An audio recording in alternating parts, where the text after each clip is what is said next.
Sobra 100 ka klase-klaseng ramen ang imong mapilian o uban pang mga Korean food dinhi sa Itaewon Class diri sa Cebu. Welcome to Itaewon Class, madam! Sa kadaghan naglibog ko asay pilion, pero kung ganahan kag halang naapod sila yung spiciest ramen in the world diri. Self-service sila pero di ra mabalaka kay naaray nakasulat mga steps to follow and willing to assist ra pod ilang mga staff diri.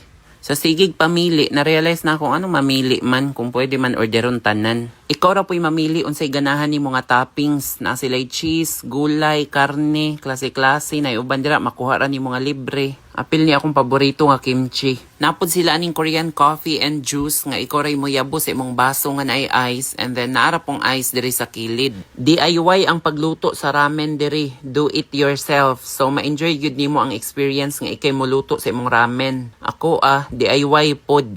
Do it yaya. Nganong ako may palutuon. Kung naa sila 100 plus ka ramen, apo kay 100 plus ka yaya. Di ra pod ka maglisod kay naara instructions nakabutang unsaon pagluto. And aside sa ramen, naapod sila yung mga a la carte meals nga of course sila na po'y muluto kung unsa ang inyong napilian. Cute-an jud ko aning Korean juice nga naka-pouch kay mao na po ni uso karon. Ang nakanindot po aning Korean ramen kay mabalance ra gyud nimo kay ikaw ra may magbuot kung pila ka karne or gulay ang imong ibutang. And kani ilang chicken nga the usual Korean chicken nga tamis gyud ang lasa. Isa pod sa akong pinakaganahan kani ilang sandwich nga very cheesy, lasa kaayo and baga kay itlog, sa nga itlog. I mean ang iyang layering ba.